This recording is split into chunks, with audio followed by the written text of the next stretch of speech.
విజయ్ ప్రమాణ స్వీకారంపై ఇంకా సస్పెన్స్ వీడలేదు. విజయ్కి మరొకసారి నిరాశ ఎదురైంది. ప్రభుత్వ ఏర్పాటుకి గవర్నర్ అనుమతి ఇవ్వలేదు.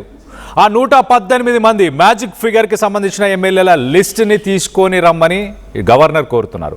ప్రభుత్వ ఏర్పాటుకి అనుమతి ఇస్తానంటూ ఇటు గవర్నర్ చెప్తూనే తీవ్ర నిరాశను మాత్రం ఇటు విజయ్కి మిగిల్చారు. లోక్ భవన్ నుంచి విజయ్ నిరాశతోనే తిరిగి వెళ్ళిపోయారు. మరొక పక్క 118 మందిని పిలిచి వాళ్ళ లిస్టుని ఇస్తే, వాళ్ళ సంతకాలతో పాటు లిస్టుని ఇస్తే సరిపోతుంది. మెజారిటీ ఉన్న పార్టీని మాత్రమే, మీ పార్టీని మాత్రమే పిలుస్తాము, మిగతా పార్టీ వాళ్ళని ఎవరిని పిలవనంటూనే గవర్నర్ ప్రతిసారి పోస్ట్పోన్ చేస్తున్నాడు. మొదటి నుంచి కూడా మనం చూస్తే మొదట నీ స్ట్రెంగ్త్, నీ పార్టీకి ఉన్న స్ట్రెంగ్త్ కానీ, అలాగే నీ పార్టీ స్టేబుల్ గవర్నమెంట్ని రూల్ చేయగలుగుతుంది, ఫామ్ చేయగలుగుతుంది, సక్సెస్ఫుల్గా రన్ చేయగలుగుతుంది గవర్నమెంట్ అని నాకు నమ్మకం లేదని మొదట నిన్న సాయంత్రం ఆయనకి షాక్ ఇచ్చారు. మళ్ళీ ఇవాళ పిలిచిన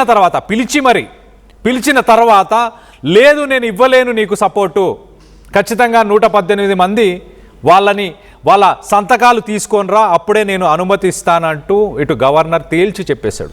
సో మొత్తం మీద దీనిపై విజయ్ని గెలిపించిన ప్రజలు చాలా నిరాశతో ఉన్నారు.